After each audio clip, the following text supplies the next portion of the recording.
Shalom and welcome to Jerusalem studio. Right after a Russian intelligence collection plane was shot down by Syrian air defense missiles on September the 17th, following an Israeli air raid on Iranian targets in Syria, Israel hoped that the relationship between Jerusalem and Moscow will not suffer significantly from this isolated incident. But the Russian Defense Ministry held to a militant line, rejecting Israel's explanations and starting to transfer a more advanced air defense system, S-300, to Syria. Are Russia and Israel indeed heading towards a showdown over Syria? And if they are, who is going to prevail? To discuss it, we are joined by Professor Zev Hanin, expert on Russian and Middle Eastern studies, Bar-Ilan and Ariel universities. Welcome. Thank you.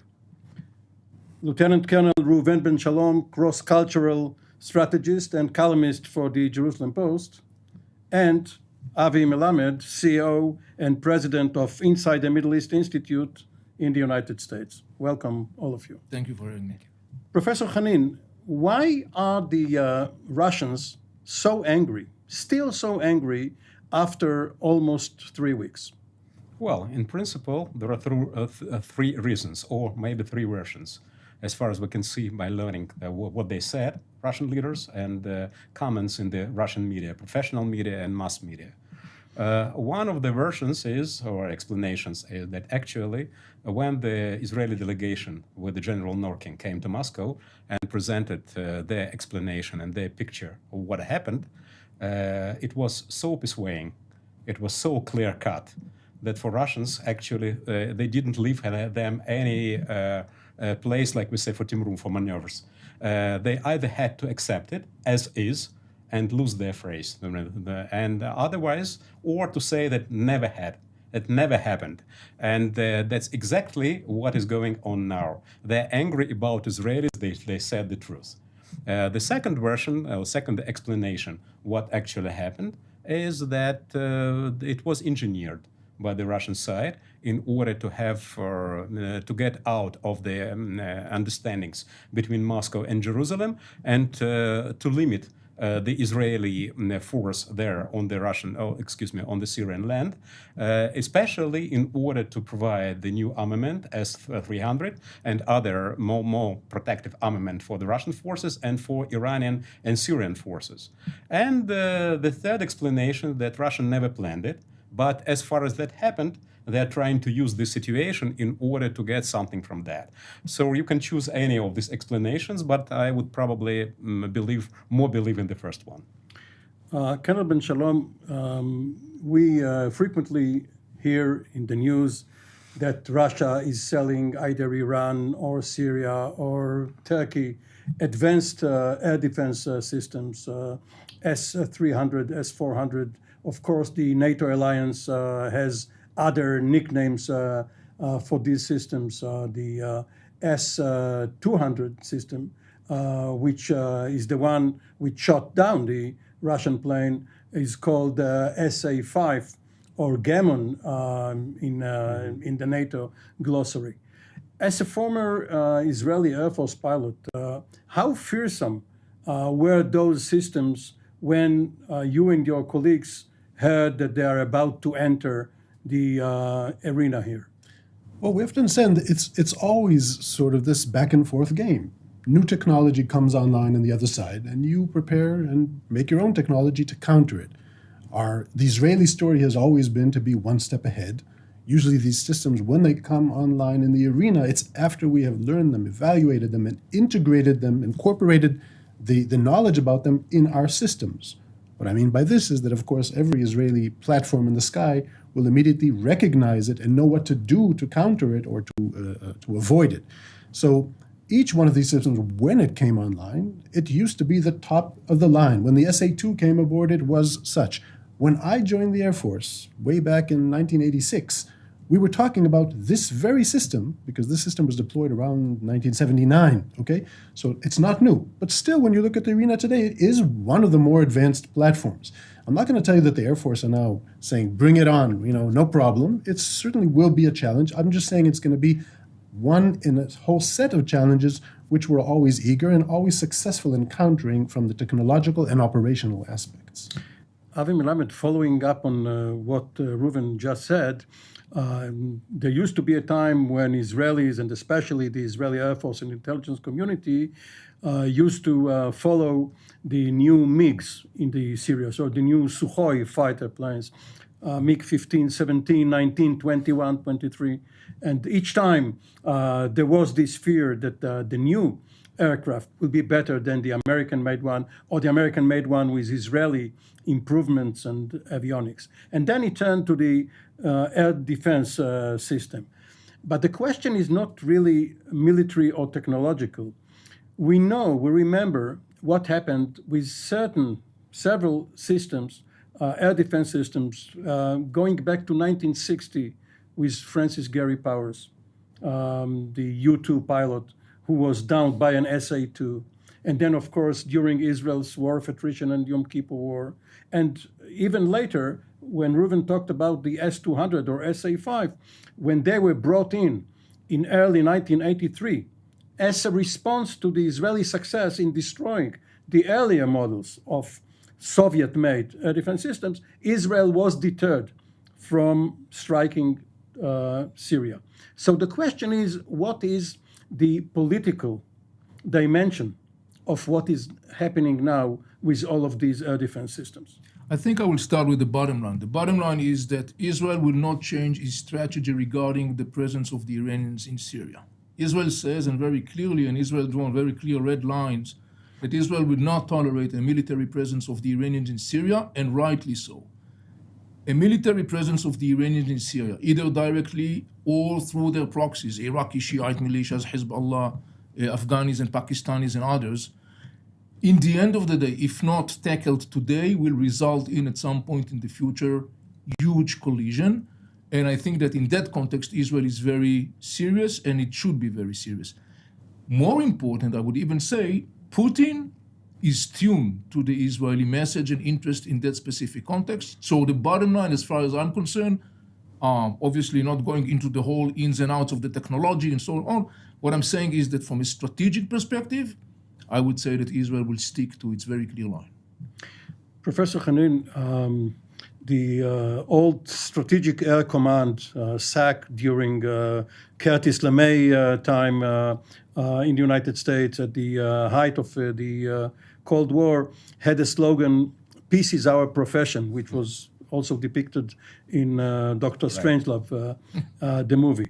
Now, what Avi Melamed is saying indicates that Israel, in order to avoid a war with Hezbollah, is willing to go almost to the brink of war in Syria with perhaps Russian involvement in order to forestall the transfer of those precision-guided missiles or the equipment to convert missiles to these types from Iran to Lebanon via Syria. Don't the Russians understand it? Russians, I would say, understand it perfectly well.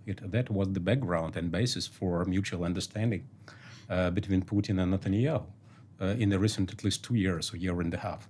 And their last meeting, actually, they probably came, as far as we can learn from what was published about that and what was said in the sources around these two leaders, they came to even further understanding. It was clear that Russians said we cannot affect Iranians in Syria. Even more than that, we are not interested to make impact on them in order to wipe them out from the Syrian land. But we are ready, we understand your concerns, and actually we would understand and close our eyes in case you will do whatever is necessary to do in order to preserve your security. A few days ago, a couple of weeks ago, just before that what happened with the Russian plane, there was a big interview of new Russian ambassador to Israeli media. It was also published in Jerusalem Post. And he said that, okay, we understand this concern. He said even more in Russian to the Russian Israeli media.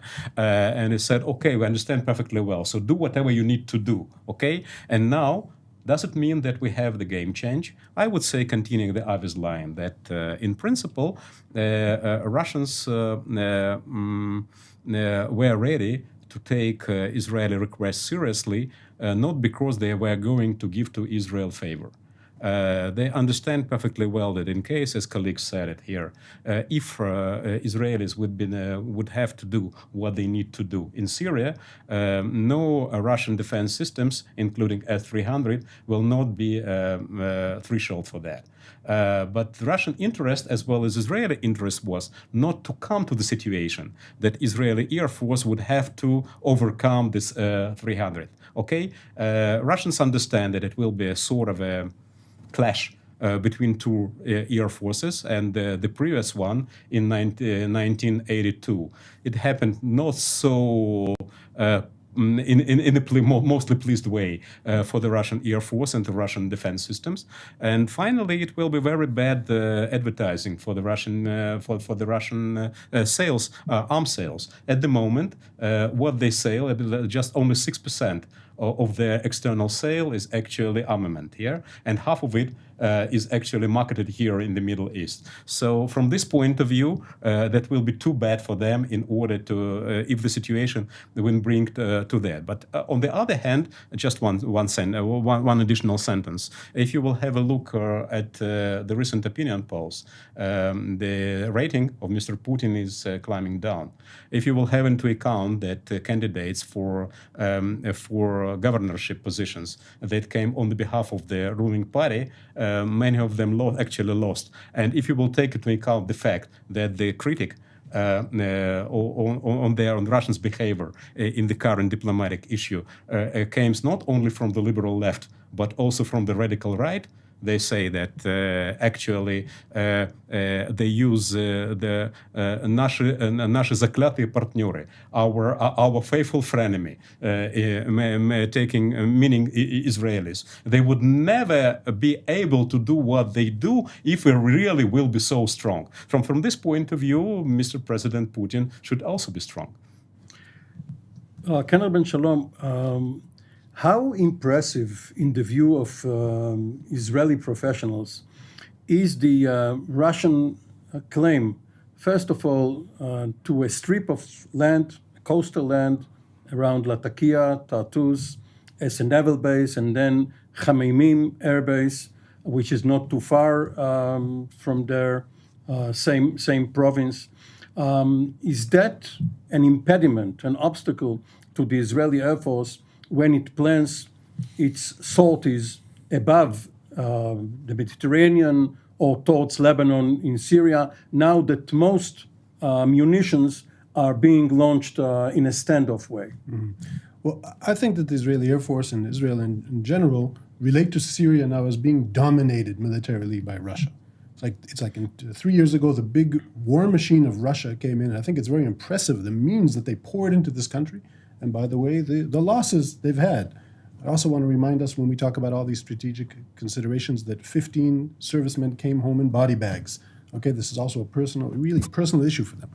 But yes, I think we look today at Syria as being dominated by a superpower, and we value very much the intimate dialogue we have with them and the coordination, I should say, deconfliction line or hotline that we have with them, that without that, it would be very difficult for us to act. As you said, the coastline, the base, remember that there already is an S-300 inside of Syria. It's not like it's not there and now it's going to be deployed. It's already there. Also, the new systems that are going to be deployed are probably going to be operated by Syrian personnel. So there's really not going to be a big difference, beside the fact that there's going to be several more.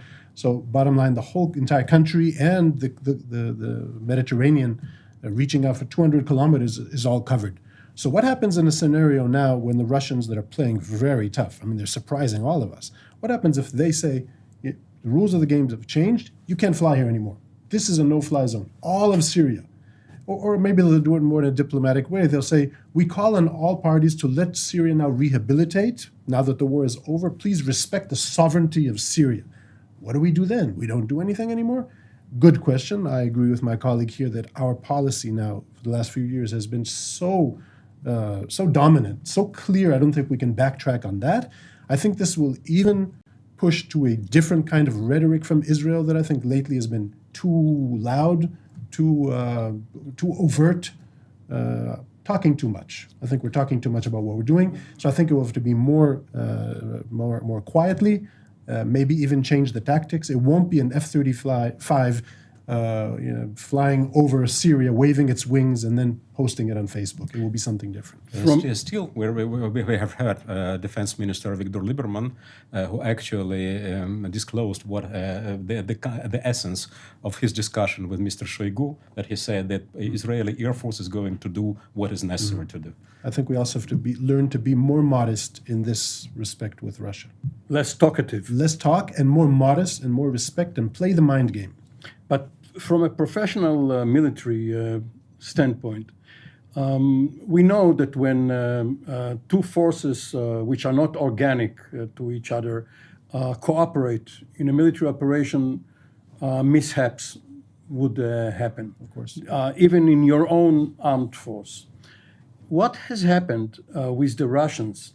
They have this early warning system and this hotline between Khmeimim Air Base and the Israeli Air Force headquarters in the Kiryat in Tel Aviv. But they didn't warn their Ilyushin plane in time, or perhaps they did, but they didn't give him the orders fast enough. And obviously they were not linked to the Syrian air defense system in such a way that they will have an identify friend or foe system, and the Syrians would know not to shoot at a Russian plane. How do you explain that? I think just it's the unprofessional acts of the people that are activating the system. I think they went berserk. I think they just shot all over the place, anything they saw in the sky. And for Russia now to come and say that our honored hosts messed up and can't be trusted in this respect anymore, I think they can't do that. That's why I think this is more a mind game than a professionally. By the way, as far as what Israel did, as far as I know, it's exactly as has been presented. Everyone can understand that if General Norkin travels with a briefcase, everything he shows is raw data, so everyone knows exactly what happened. I also know for a fact that the phone was picked up 12 minutes before the attack, just as has been working for the last 3 years. So we did everything okay. The fact that the Syrians messed up and did what they did put us in this situation, I think maybe also exploited maybe a little more from the Russian perspective now to promote their goals in the region. Avi, Russian sources say, in response to the arguments which Reuven just made, that there was a misunderstanding because when the Israeli colonel, a certain Colonel C, picked up the phone and told his young female lieutenant, the interpreter, to tell his counterpart in Russian that there is going to be an operation up north, for some reason, the Russian side understood it to be in the Idlib area, in the north of Syria, not north of Israel. And therefore, they are called in this particular intelligence collecting plane, which was in the Idlib area. And when it came to land, it turned out that Israel has attacked in the west of Syria. But because these responses are being heard in Russia, one asks oneself, how come there are two different voices coming out of Moscow? That of President Putin, who is moderately trying to pacify the situation, say that it was only a chain of events, and wanted business as usual after accepting Israel's sorrow and condolences. Israel did not express regret, but sorrow and condolences because it didn't want to take responsibility. And in the same capital, but not in the same building, we see Minister of Defense Shoigu and the spokesperson for the general staff, who are very militant against Israel, which means that Israel cannot now orchestrate its policy in a view to a unitary Russian actor. It must, much like in Washington, it must think about various forces in Russia. This is a new idea, isn't it? Well, I would say that the answer is very simple and very complicated at the same time. Russia was talking to Israel, but at the same time, Russia was sending message to all the Middle East, and particularly to the Iranians and to Assad. I think that in order to understand and answer that question, which is of course very puzzling, how come the Russians are talking on both sides of their mouth? We have to expand a little bit the scope in the story in Syria. What's happened right now in Syria is enormously intriguing because, ironically speaking, though not unexpectedly, the more Assad is restoring its control over parts of Syria, the more the built-in tensions and cracks between inside the alliance, Assad, Putin, and Iran, the more they are showing off to the surface. Now, this is a very tricky game because Putin and the Iranians need Assad in order to provide them the legitimacy to be in Syria because, as everybody knows, of course, they are both fighting terror in Syria. Putin needs the Iranians strong enough to do the dirty job on the ground, not to jeopardize Russian soldiers, but not too strong to be the one who make the call in Syria. And the Iranians want to make sure that Assad is going to continue to enjoy the umbrella, the aerial umbrella that Putin provides. Remember, Assad would not have survived without the Russian umbrella. He was on the brink of falling down in the autumn of 2015. So actually Putin, when he is maneuvering right now in Syria, he is looking in a couple of things. He's looking to start to monetize his investment. He wants to harvest the dividends. He's looking for extra expansion of its influence in the region. He's looking for armed deals with Egypt. He's looking to deal with Jordan. He's looking to expand his influence. He doesn't want to come off in a very embarrassing situation. And finally, he wants to start looking some kind of like an arrangement on the ground that in the end of the day will take into consideration the big game. And the big game in the end of the day is Putin and the United States in the context of Eastern Europe. But Avi, isn't it a matter of sequence, of priorities?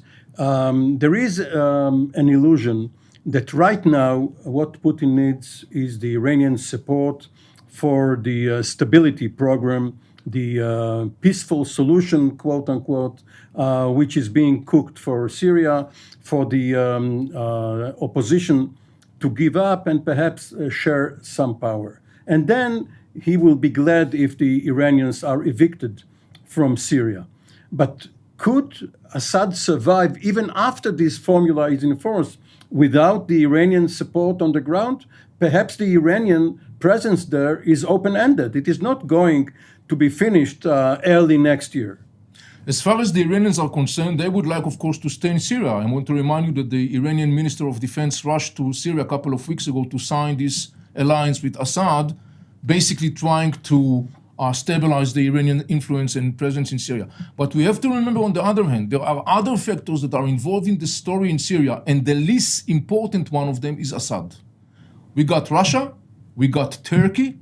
North part of Syria today, I'm talking about the north, Idlib, in the true sense of the meaning, is becoming actually a Turkish protectorate.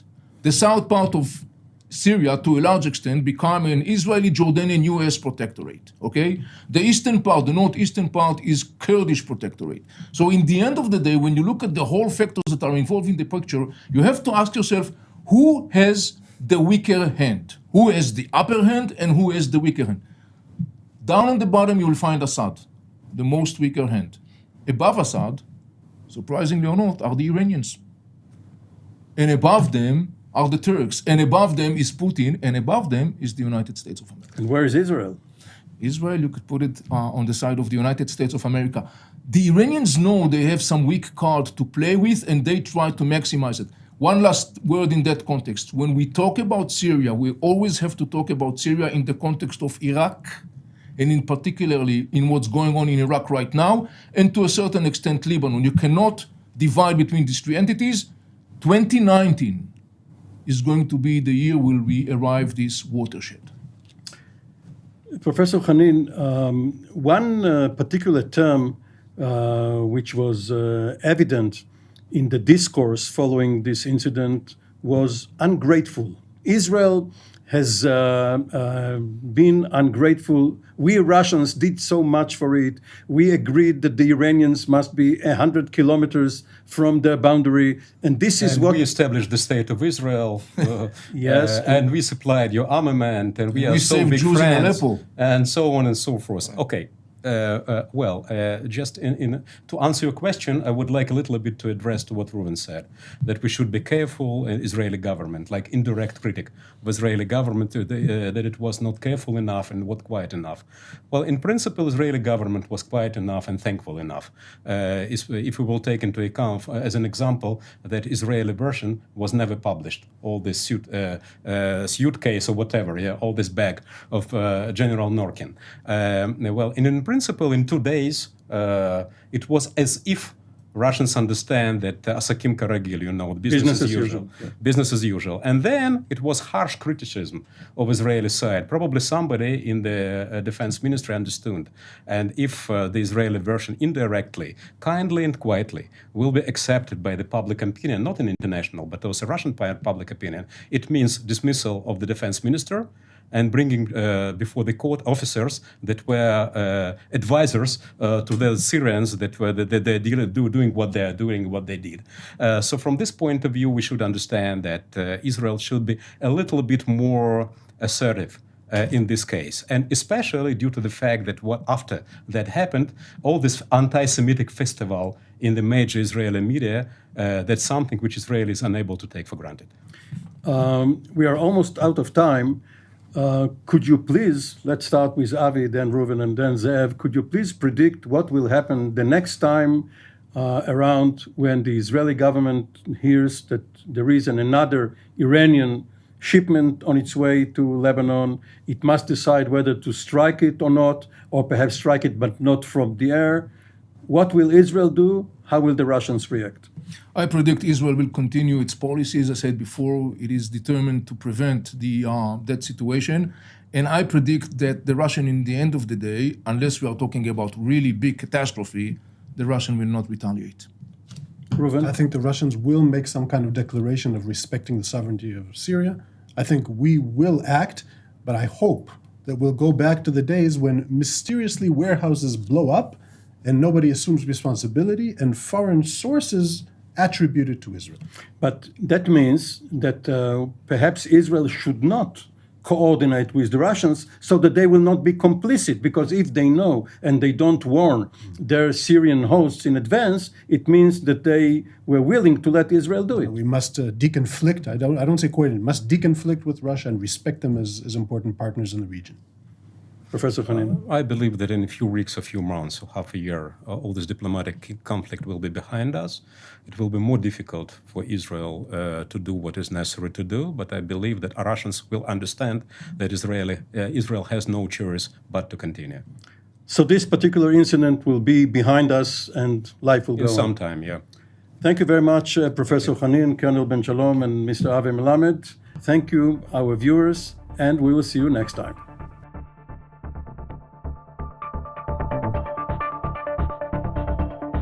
You just watched TV7 Jerusalem Studio. We encourage you to pray for the challenges raised in today's program. If you were blessed by our production, please consider supporting TV7 Israel.